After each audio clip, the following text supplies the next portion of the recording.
Hello दोस्तों, दृष्टि IAS के पीटी रिवीजन प्रोग्राम में आप सभी का स्वागत है। तो हम चर्चा कर रहे हैं अर्थव्यवस्था खंड के अंतर्गत जो भी महत्वपूर्ण खबरें बीते एक साल में रही हैं उनको महीनेवार यहां पर संकलित किया गया है और उनसे जो भी सवाल बन सकते हैं या फिर विगत वर्षों में यूपीएससी ने उस तरह के जो भी सवाल या प्रश्न पूछे होंगे उन पर भी हम यहाँ डिस्कस करेंगे, ताकि एक अभ्यास के रूप में आप उन्हें समझ सकें और कैसे सवाल आने वाले समय में आपसे पूछा जाना है ये आपको पता हो सके। तो जो आज का डिस्कशन है वो नवंबर महीने से जुड़े हुए करंट अफेयर्स पर होगा, नवंबर 2022। इस पे पहली महत्वपूर्ण न्यूज है हील इन इंडिया। तो इंडिया में हील करना है, क्या करेंगे? तो भारत सरकार ने हील इन इंडिया प्रोग्राम की शुरुआत की है, जिसका मकसद भारत में चिकित्सा पर्यटन को बढ़ावा देना। किसको बढ़ावा देना? चिकित्सा पर्यटन को बढ़ावा देना। हील इन इंडिया यानी भारत में आकर के आप हील कर सकते हैं, अपने स्वास्थ्य को बेहतर कर सकते हैं। पहल केंद्रीय स्वास्थ्य मंत्रालय के अंतर्गत आती है। याद रखिएगा, यह भी सवाल के रूप में पूछा जा सकता है कि हील इन इंडिया प्रोग्राम किस मंत्रालय के अंतर्गत आएगा। अब चिकित्सा क्षेत्र में भारत को एक प्रमुख देश के रूप में स्थापित करना इसका मकसद है और इसके लिए डिजिटल पोर्टल को भी स्थापित किया जाएगा जिसका नाम है मेडिकल वैल्यू ट्रैवल। तो एक ऐसा पोर्टल होगा जिस पर कोई भी विदेशी नागरिक या विदेशी व्यक्ति जाकर के रजिस्ट्रेशन करा सकता है या फिर यहां आ सकता है। तो अंतर्राष्ट्रीय रोगियों के लिए भारतीय स्वास्थ्य देखभाल की एक सिंगल विंडो होगी एक तरह से, जहां पर सभी तरह के सॉल्यूशंस उस व्यक्ति को यहां आने के लिए मिल जाएंगे। तो भारत में रोगियों की संपूर्ण चिकित्सा यात्रा में यह सहायता करेगा कि किस तरह के सुविधाएं उपलब्ध हैं, कौन से हॉस्पिटल्स हैं या फिर किस तरह से डॉक्टर्स वहां अवेलेबल हैं, सारी चीजें। भारतीय स्वास्थ्य सुविधाओं और स्वास्थ्य पेशेवरों की क्षमता का प्रदर्शन करना इसका मकसद है, क्योंकि धीरे धीरे भारत के अंतर्गत स्वास्थ्य सुविधाएं बेहतर होती जा रही हैं और हम ये चाहते हैं कि हम उन सुविधाओं का एक तरह से निर्यात करके या हम उन सुविधाओं को विदेशी लोगों को देकर के ज्यादा से ज्यादा विदेशी मुद्रा अर्जित कर सके, खासतौर से डॉलर में। तो एक बहुहितधारक परियोजना होगी जिसमें केंद्र और राज्य सरकारें दोनों ही शामिल होंगी। इसके अलावा चिकित्सा के क्षेत्र में पारंपरिक और आधुनिक तकनीकों में गुणवत्तापूर्ण स्वास्थ्य सुविधाएं प्रदान करना भी एक लक्ष्य होगा कि हम कैसे अपनी उस पारंपरिक चिकित्सा पद्धति के माध्यम से भी लोगों का इलाज कर सके, चाहे आयुर्वेदिक हो या फिर कोई और हो। इसके अलावा जो अन्य चिकित्सा पद्धतियां हैं उनका भी इस्तेमाल कर सके। तो इसका जो थीम है, इसकी दर्शन है, वो है सेवा और अतिथि देवो भव। इस पर यह आधारित है। अब चिकित्सा पर्यटन एक शब्द आता है। चिकित्सा पर्यटन क्या होता है कि जब कोई व्यक्ति चिकित्सा उपचार के लिए अपने देश से बाहर किसी दूसरे देश की यात्रा करे, बेसिकली उसका पर्पस जो होगा वो मेडिकल ट्रीटमेंट या मेडिकल से संबंधित जो जानकारी है उससे जुड़ा हुआ होना चाहिए, तो उसको कहते हैं मेडिकल टूरिज्म। पहले विकासशील देशों के लोग विकसित देशों में चिकित्सा उपचार के लिए जाते थे जब उनके पास तकनीक हुआ करती थी और हम लोग महंगे उपचार कराने के लिए ऐसे देशों में जा रहे होते थे। लेकिन आज के समय स्थितियां बदल गई हैं, क्योंकि भारत जैसे विकासशील देशों में सस्ता और गुणवत्तापूर्ण चिकित्सा उपचार मौजूद है और भारत इन चीजों के लिए जाना जाने लगा है। तो विदेशियों को यह चाहिए कि सस्ती कीमत में यहां उपचार मिल सके, क्योंकि विदेशों में डॉक्टर्स की केवल कंसल्टेंट करने की या कंसल्ट करने की ही फीस बहुत ज्यादा होती है। तो भारत जैसे देशों में ये सुविधाएं कम कीमत पर उनको उपलब्ध हो जाती हैं। तो भारत में हर साल करीब 2 मिलियन रोगी आते हैं और भारत की वार्षिक विदेशी मुद्रा में $4 बिलियन की वृद्धि होती है। हमारा लक्ष्य है कि अगले 4 वर्षों में करीब $12 बिलियन तक इसको पहुंचा दें। अगली खबर है मनरेगा से संबंधित। मनरेगा का विकेंद्रीकरण या डिसेंट्रलाइजेशन किस तरह से करने की बात है। ग्रामीण विकास मंत्रालय की एक रिपोर्ट आई है जिसके मुताबिक छठी आंतरिक या सीआरएम रिपोर्ट है, जिसको कहते हैं कॉमन रिव्यू मिशन रिपोर्ट। इसका मकसद है ग्रामीण क्षेत्रों के विकास से संबंधित जो परियोजनाएं हैं उनका प्रदर्शन जिस तरह से हो रहा है उसको हम एनालाइज करें, उसका निरीक्षण कर सके, समझ सके कि वो परियोजनाएं कितनी कारगर हैं, उनमें क्या क्या कमियां दिख रही हैं या फिर किस तरीके से उनको और बेहतर बनाया जा सकता है। तो रिपोर्ट में 7 राज्य और एक केंद्र शासित प्रदेश से जुड़े हुए आंकड़ों को लिया गया है। ये राज्य और केंद्र शासित प्रदेश है आंध्र प्रदेश, अरुणाचल प्रदेश, कर्नाटक, नागालैंड, गुजरात, झारखंड, हिमाचल प्रदेश और जम्मू कश्मीर। इसमें फोकस है ग्रामीण क्षेत्र की प्रमुख योजना मनरेगा पर। तो मनरेगा से जुड़ी हुई क्या क्या चुनौतियां हो सकती हैं। मनरेगा, जिसे आप महात्मा गांधी राष्ट्रीय ग्रामीण रोजगार गारंटी योजना के नाम से जानते हैं, इसके विकेंद्रीकरण करने की बात कही गई है कि इसके अंतर्गत जो भी चीजें हैं उनको विकेंद्रीकृत किया जाए, चीजों को अलग अलग स्तर पर बांटा जाए ताकि इसे जमीनी स्तर पर लागू करना आसान हो सके। तो मनरेगा के तहत जो शामिल है परमिसिबल यानी अनुमेय कार्यों में डाइवर्सिटी लाने की बात की गई है। इसके अलावा जो कार्यों में विविधता है उसकी वजह से जो भी कामगार उसमें जुड़ते हैं उनके पास कई तरह के कामों का विकल्प मौजूद हो जाएगा, तो उनके लिए काम पाना भी आसान होगा और परियोजना के प्रदर्शन स्तर में भी सुधार होगा, क्योंकि ज्यादा से ज्यादा लोग उससे जुड़ पा रहे होंगे तो ये पता चलेगा कि वह परियोजना ज्यादा लोगों को लाभ दे पा रही है। अब सरकार द्वारा दिए जाने वाले फंड में जो देरी होती है उस पर ध्यान आकर्षित किया गया है, क्योंकि कई बार जो भी लोग मनरेगा से जुड़े हैं उनको फंड की प्राप्ति नहीं हो पाती, उनको धन नहीं मिल पाता। क्यों? क्योंकि सरकार से फंड नहीं आया है। अब इसके लिए एक सुविधा की बात की गई है, रिवॉल्विंग फंड, कि हम एक रिवॉल्विंग फंड बना देंगे जिसके चलते जो भी फंड से जुड़ी हुई देरी है उसको शॉर्ट आउट करेंगे। क्या है ये फंड? ये एक तरह का अतिरिक्त फंड है जिसका उपयोग सरकार से फंड आने में अगर देरी हो तो उस स्थिति में किया जा सकता है, पहले ही पेमेंट आप कर पाएंगे तो परियोजनाओं को समय से पूरा किया जा सकेगा। और रिवॉल्विंग फंड किसी वित्तीय वर्ष में किसी संगठन को वित्त पोषित करने का कार्य करता है। चलिए अगला है मुद्रा निगरानी सूची। क्या है ये? तो अमेरिका ने भारत को अपनी मुद्रा निगरानी सूची से बाहर कर दिया है। तो क्या हुआ, ये अच्छा कदम था या बुरा कदम था? मतलब भारत के लिए इसको अच्छा कदम माना जाएगा, समझते हैं। भारत के अलावा इसमें इटली, मैक्सिको, थाईलैंड और वियतनाम को भी हटा दिया है। अगर देखेंगे तो चीन, Japan, Taiwan, south Korea, Singapore, Malaysia और जर्मनी जैसे देश अभी भी इस सूची में मौजूद हैं। तो भारत पिछले करीब 2 साल से इस सूची में शामिल था।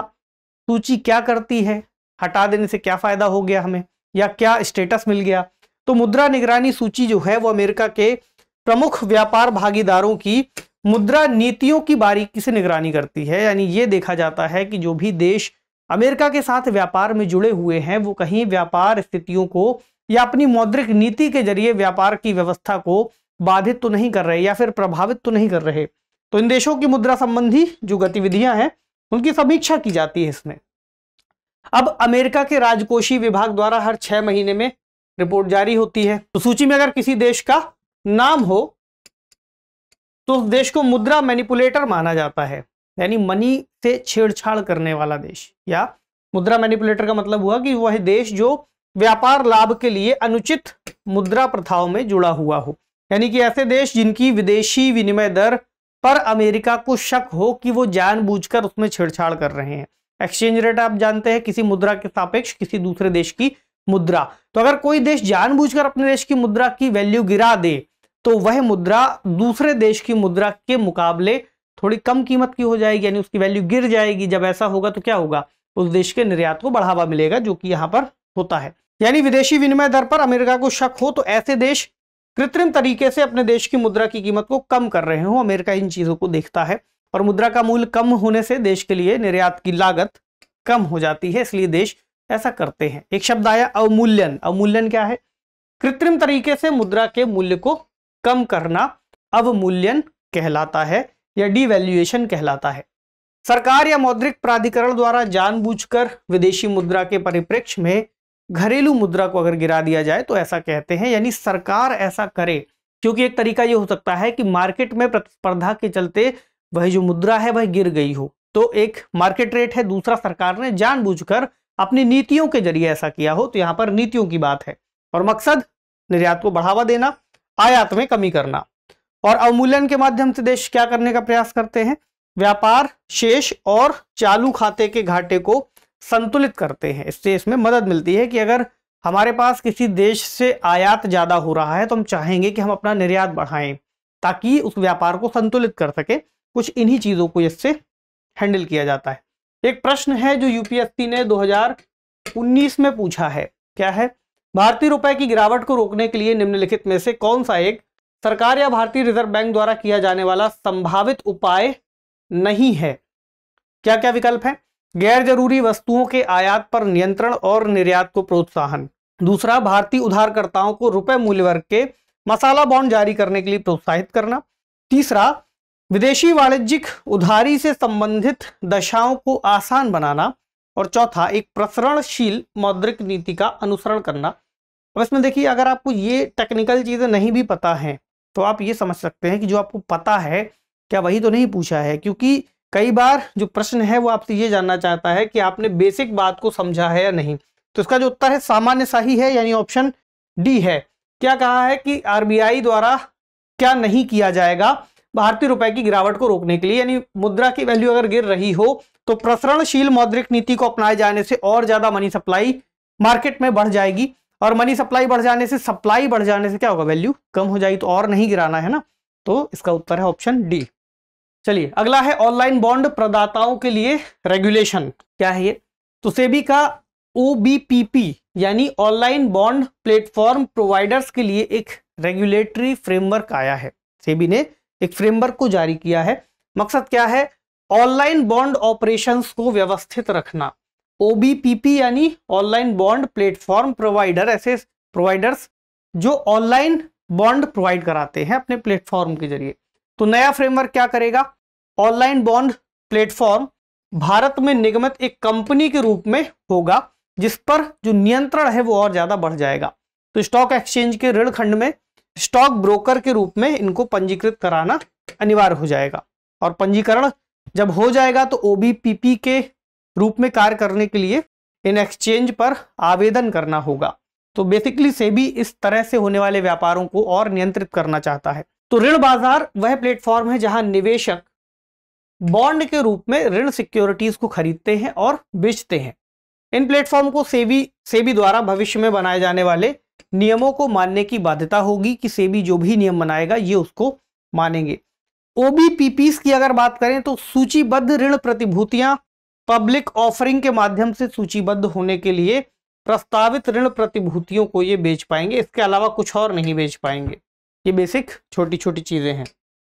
इसके अलावा सेबी की बात करें तो सेबी का कहना है कि पिछले कुछ वर्षों में गैर संस्थागत निवेशकों को ऋण प्रतिभूतियों की पेशकश करने वाले जो ओबीपीपी थे, जो प्रोवाइडर थे, उनकी संख्या में वृद्धि हुई है, और इनमें ज्यादातर फिनटेक कंपनियां शामिल थी। फिनटेक कंपनियां क्या होती हैं? जो फाइनेंस और टेक्नोलॉजी को शामिल करती हैं, यानी वित्त और तकनीक को। तो ओबीपीपी अभी तक सेबी के दायरे से बाहर थे, इसकी वजह से इनको दायरे में लाया जाएगा। बॉन्ड क्या है? ऋणों के बदले दिए जाने वाले सर्टिफिकेट्स। किसी को ऋण लेना है, बॉन्ड जारी करेगा एक तरीके से। तो बॉन्ड जो व्यक्ति लेगा, पैसा व्यक्ति के पास आएगा, जारीकर्ता के पास, और बॉन्ड एक पत्र है जो उस व्यक्ति के पास पहुंच जाएगा।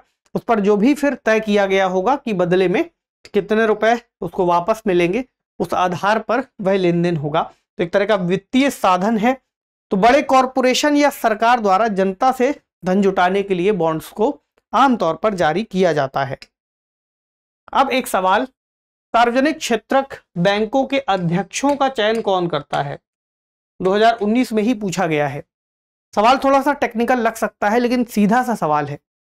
सार्वजनिक क्षेत्रक बैंकों के अध्यक्ष बैंक बोर्ड, ब्यूरो, आरबीआई, केंद्रीय वित्त मंत्रालय या संबंधित बैंक का प्रबंधन। तो इसका उत्तर है ऑप्शन ए, यानी बैंक बोर्ड, ब्यूरो सार्वजनिक क्षेत्रक बैंकों के अध्यक्षों का चयन करता है। चलिए अगला है कार्बन सीमा कर। क्या है ये? याद होगा आपको COP 27 का सम्मेलन हुआ था। उसके अंतर्गत बेसिक देशों ने, बेसिक का भी हम मतलब समझेंगे, बेसिक कहे जाने वाले देशों ने कार्बन सीमा कर का विरोध किया था। तो कार्बन सीमा कर कौन लगा रहा था? विरोध करते हुए इन्होंने कहा था कि इससे बाजार में विकृति पैदा होगी और देशों के बीच भरोसे की कमी को बढ़ावा मिलेगा। नहीं, देशों के बीच में जो भरोसा है, हम ये आरोप लगाने लग जाएंगे कि तुम्हारी वजह से जो कार्बन का एमिशन है वो हमारे यहाँ हो रहा है। ठीक है, तो कार्बन सीमा कर के मामले में विकसित देशों की आलोचना भी की। विकासशील देश कार्बन उत्सर्जन कम करें, जबकि विकसित देश जीवाश्म ईंधनों पर निर्भरता बढ़ा रहे हैं। इनका कहना था कि विकसित देश ये कहते हैं कि विकासशील देशों को उत्सर्जन को कम करना है, जबकि निर्भरता उनकी बढ़ रही है, वो और ज्यादा इस तरह के ईंधनों का उपयोग कर रहे हैं। तो ऐसे दोहरे मानक जलवायु इक्विटी और न्याय से असंगत हैं। कार्बन सीमा कर क्या है ये समझें। यूरोपीय संघ यानी यूरोपियन यूनियन ने एक तरह का कर लगाया है। किस पर? ऐसी वस्तुओं पर जो बहुत ज्यादा पॉल्यूशन करती हैं, उसका अगर कोई आयात करेगा तो उस पर कर लगेगा। ठीक है, तो 14 जुलाई 2021 को इन्होंने इसको लगाया था और साल 2026 से चरणबद्ध तरीके से इसको लागू किया जाना है। इसके अंतर्गत स्टील, एल्यूमिनियम, सीमेंट और बिजली जैसे जो उत्पाद होंगे इससे संबंधित उनके आयात पर कर लगेगा। यानी कि ये ऐसे उत्पाद हैं जिनकी निर्माण की प्रक्रिया में कार्बन का उत्सर्जन ज्यादा होता है। तो अगर ऐसे उत्पादों का कोई देश निर्यात कर रहा होगा उस पर कर लगेगा, जो आयात कर रहा होगा उस पर कर लगेगा आयात करते समय। यूरोपियन यूनियन के जलवायु लक्ष्यों को पूरा करने के कार्यक्रम के एक हिस्से के रूप में इसको लाया गया है।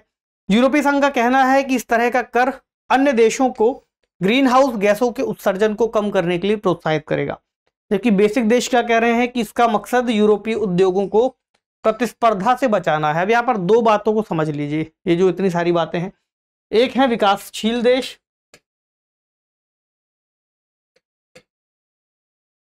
दूसरे हैं विकसित।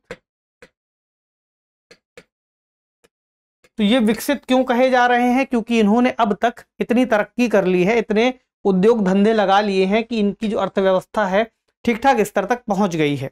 अब ये कह रहे हैं कि उत्सर्जन करना नुकसानदायक होगा। इनका पक्ष अपने आप में सही है, क्योंकि आज के समय की जो परिस्थितियां हैं उत्सर्जन नहीं किया जाना चाहिए। अब ये है विकासशील देश। इनका कहना यह है कि जब आप विकास कर रहे थे तब आपने खूब विकास किया और आपने उत्सर्जन को इतना ज्यादा बढ़ा दिया कि आज के समय जो परिस्थितियां हैं उसके जिम्मेदार आप हैं। तो हमसे क्यों कहा जा रहा है कि हम उत्सर्जन करने वाली चीजों में गिरावट लाएं, जबकि हम खुद भी विकास के चरण में हैं। तीसरे होंगे अल्प विकसित देश या द्वीपीय देश या छोटे देश, जो उस तरीके से विकास नहीं कर पाए या नहीं कर सकते, उनकी अर्थव्यवस्था उस तरह से कार्य नहीं कर सकती, उनके पास उतनी तकनीक नहीं है, उतने संसाधन नहीं है। सबसे ज्यादा नुकसान इनको होगा। यहां पर एक होड़ सी आपको दिखाई देगी कि इन्होंने कर लिया है, अब इनको दिक्कत है कि ये ना करें। इनको ये दिक्कत है कि आपने कर लिया है तो हम क्यों ना करें। इनको बेचारों को ये दिक्कत है कि आप दोनों लोग के करने के चक्कर में अगर आप दोनों लोग उत्सर्जन करते रहेंगे तो कल को हमारी स्थितियां और ज्यादा खराब हो जाएंगी, क्योंकि हमारे पास ना फंड है ना ही तकनीक है कि हम जलवायु परिवर्तन के प्रभावों से लड़ सके। और यही आपको यहाँ पर स्थितियां दिख रही हैं कि ये अपने तरह के कार्यक्रम लगा रहे हैं और ये यहाँ पर रोक रहे हैं। तो यूरोपीय संघ ने कार्बन उत्सर्जन में 55% कटौती करने की घोषणा की थी। कटौती साल 2030 तक की जानी है और अभी तक ये करीब 24% तक की कमी ला चुके हैं। बेसिक देशों की बात कर लें, इसमें ब्राजील, भारत, दक्षिण अफ्रीका और चीन शामिल है। एक तरीके से इन देशों की अर्थव्यवस्था का एक बड़ा हिस्सा कोयले पर आधारित है, तभी इनको फिर कोयले और अन्य जीवाश्म ईंधनों का इस्तेमाल करना पड़ता है और ये अभी इसके उपयोग को एक तरीके से रोक नहीं सकते। इस वजह से इनको इस तरह की कोई भी प्रस्ताव पर समस्या दिखाई देती है और होती है। चलिए अगला है मुक्त व्यापार समझौता या समझौते, फ्री ट्रेड एग्रीमेंट, FTA। ऑस्ट्रेलियाई संसद ने भारत ऑस्ट्रेलिया आर्थिक सहयोग और व्यापार समझौते को मंजूरी दे दी है। किसने? ऑस्ट्रेलिया ने। यानी जो समझौते की हम बात करें ऑस्ट्रेलिया और भारत से संबंधित है। तो भारत और ऑस्ट्रेलिया एक तय की गई किसी अन्य तारीख पर इसको लागू कर सकेंगे। समझौता क्या है? दोनों देश एक दूसरे को निर्यात पर जो शुल्क लगता है उसमें छूट देंगे ताकि दोनों देशों के बीच में जो व्यापार है वो बढ़ सके। तो ज्यादातर वस्तुओं और सेवाओं के निर्यात पर शून्य शुल्क लगाया जाएगा। जैसे अगर आप ऑस्ट्रेलिया का देखेंगे तो ऑस्ट्रेलिया में भारत से लगभग 96% निर्यात पर शून्य शुल्क लगेगा। तो अगला, ऑस्ट्रेलिया से करीबन 85% निर्यात को शून्य शुल्क के अंतर्गत रखा जाएगा। अनुमान यह है कि साल 2021 में भारत और ऑस्ट्रेलिया के बीच में जो द्विपक्षीय व्यापार हुआ था वो था 27.5 अरब डॉलर या बिलियन डॉलर। तो अगले 5 सालों में इसको 45 से 50 अरब डॉलर तक हमें करना है। भारत में करीब 10 लाख से ज्यादा नौकरियां इससे बढ़ सकती हैं, ये उम्मीद है। ऑस्ट्रेलियाई शराब, बादाम, दाल, संतरे, कीनू, नाशपाती, खुबानी और स्ट्रॉबेरी आदि को शून्य शुल्क के अंतर्गत रखा गया है, जबकि डेयरी उत्पाद, बीफ, चीनी, सेब और लौह अयस्क आदि को इस शुल्क छूट से बाहर रखा गया है, यानी इन पर शुल्क लगेगा। ऑस्ट्रेलियाई कोयले पर देखें तो शून्य शुल्क है। इसके अलावा कोकिंग कोल पर शुल्क समाप्त करने से भारतीय इस्पात निर्यात को बढ़ावा मिल सकता है। भारत में ऑस्ट्रेलिया से कुल कोयला आयात का करीबन 73% हिस्सा कोकिंग कोल का होता है। इसके अलावा जो फार्मास्यूटिकल निर्यात है भारत के अंतर्गत, उसको बढ़ावा मिलने की उम्मीद है। इसी तरह विज्ञान, प्रौद्योगिकी, इंजीनियरिंग और गणित में भारतीय जो स्नातक हैं उनको भारत में अध्ययन करने के बाद ऑस्ट्रेलिया जाने के लिए वीजा का प्रावधान किया गया है। 2020-21 में अगर देखेंगे तो भारत का ऑस्ट्रेलिया में करीब 8.3 अरब डॉलर का निर्यात था और ऑस्ट्रेलिया का भारत में करीब 16.75 अरब डॉलर का निर्यात था। ये ऐसे आंकड़े हैं जो आमतौर पर उस तरह के सवालों में आपकी मदद करेंगे जहां पूछ दिया जाता है कि लगातार इतने सालों से व्यापार बढ़ रहा है या फिर व्यापार घट रहा है, तो थोड़ा बहुत अंदाजा आपको लगता रहेगा कि व्यापार किस तरह से हो रहा है। एक शब्द है इसमें मुक्त व्यापार समझौता, फ्री ट्रेड अग्रीमेंट। क्या होता है? एक ऐसा समझौता है जिसमें दो या दो से अधिक देश आपसी सहमति से आयात और निर्यात शुल्क को कम करते हैं या समाप्त करते हैं। इस बात को याद रखिएगा। देखिए, कोई भी खबर अगर आएगी तो खबर के बाद एक उसकी बेसिक चीज होगी, एक बेसिक टर्म होगी।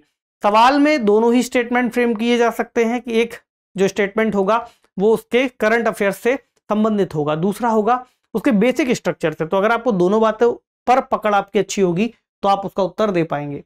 तो एफटीए के तहत संबंधित देशों के बीच वस्तुओं और सेवाओं का व्यापार बहुत कम या बिना किसी टैरिफ बाधाओं के साथ किया जाता है। क्या हुआ? एक तरह का व्यापार में इतनी छूट देना यानी व्यापार को उदार बनाना। इसमें उद्योग और मैन्युफैक्चरिंग पर सुरक्षात्मक बाधाओं को दूर किया जाता है, तो जो भी निर्यात है वो आसानी से हो सकेगा और अगले देश के द्वारा किए जाने वाला निर्यात भी आसानी से हो सकेगा, जो कि हमारे लिए आयात होगा। अगला है ऋण को बट्टे खाते में डालना, राइटिंग ऑफ या राइट ऑफ करना। क्या है ये? देखिए, भारतीय बैंकों ने तकरीबन 10 लाख करोड़ रुपए से ज्यादा के कर्ज को बट्टे खाते में डाला है या राइट ऑफ किया है।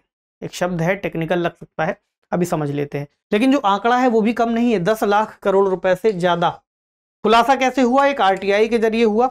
जब आरबीआई के पास आरटीआई भेजी गई तो उन्होंने कुछ जवाब दिए और आंकड़ों के मुताबिक बैंकों ने ये जो राशि है बीते 5 सालों में क्रमिक रूप से यानी धीरे धीरे करते हुए राइट ऑफ की है या बट्टे खाते में डाली है, और 5 साल के अंतराल में 10 लाख करोड़ रुपए से ज्यादा का ये हमें दिखाई देता है। आरबीआई के मुताबिक बैंक अपने 10,09,510 करोड़ रुपए के एनपीए का केवल 13% ही वसूल कर पाए हैं, जबकि सार्वजनिक क्षेत्र बैंकों की अगर आप बात करें तो इसमें 7,34,738 करोड़ रुपए इन्होंने राइट ऑफ किए हैं, और कुल राइट ऑफ की राशि में निजी बैंकों का करीब 27.28% हिस्सेदारी है। यानी जो ज्यादा नुकसान हुआ है वो सार्वजनिक क्षेत्र के बैंकों को हुआ है, ये पता चला हमें। अब शब्द है बट्टा खाता या फिर राइट ऑफ। क्या है? तो तकनीकी तौर पर वह खाता जिसमें वसूल न हो पाने वाली रकम को लिख दिया जाए। हमारे पास एक मेन बैलेंस शीट थी जिसमें लिखा हुआ था कि ये एनपीए है, ये एनपीए है, ये एनपीए है। कुछ हमें वापस मिल गए हैं तो बैलेंस शीट में ये सब दिख रहा है। हमने क्या कहा कि एक अलग से खाता बना ले जिसमें जितने एनपीए हैं उनको लिख देंगे। तो ये कुछ ऐसा है। तो अब उस रकम को संपत्ति के रूप में नहीं गिना जाएगा। हमने अपनी बैलेंस शीट से इनको हटा दिया कि अभी हमारी संपत्ति में नहीं है, एक तरीके से एनपीए है, और ऐसा एनपीए है जिसकी अब वसूली संभव नहीं है, हमें वापस नहीं मिल पाएगा। तो बैंक ऐसा क्यों करते हैं? ताकि बैंक की जो बैलेंस शीट है उसको साफ सुथरा दिखाया जा सके और आने वाले समय में बैंक ये दिखा सके कि हमारे पास इससे ज्यादा हमारी जो बैलेंस शीट है खराब नहीं है, हमारी रिकवरी बेहतर है। अब कोई अगर ये पूछे कि अगर राइट ऑफ कर दिया किसी कर्ज को या ऋण को तो क्या उसका मतलब कर्ज माफी है? नहीं, वो कर्ज माफी के अंतर्गत नहीं आता, क्योंकि ये ऐसा कर्ज है जो डूब गया, यानी हमें रिकवर नहीं हो रहा, तो इसको डूबा हुआ कर्ज माना जाता है।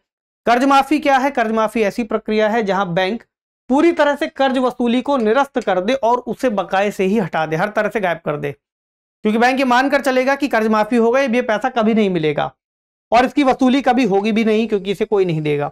जबकि राइट ऑफ जो कर्ज किया जाएगा उससे वसूले जाने की संभावना होती है, ऐसा हो सकता है कि वो वापस मिल जाए। एनपीए क्या है? शब्द बहुत देर से हम बात कर रहे हैं।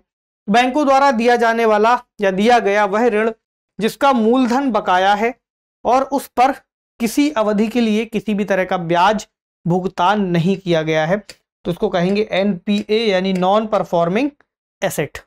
अब 90 दिन या उससे ज्यादा से मूलधन या ब्याज अगर बकाया हो तो हम कह सकते हैं या बैंक कह सकते हैं कि ये अब एनपीए हो गया है। एनपीए की 3 श्रेणियां मानी गई हैं। पहला सब स्टैंडर्ड एसेट्स, दूसरी डाउटफुल एसेट्स और तीसरी लॉस एसेट।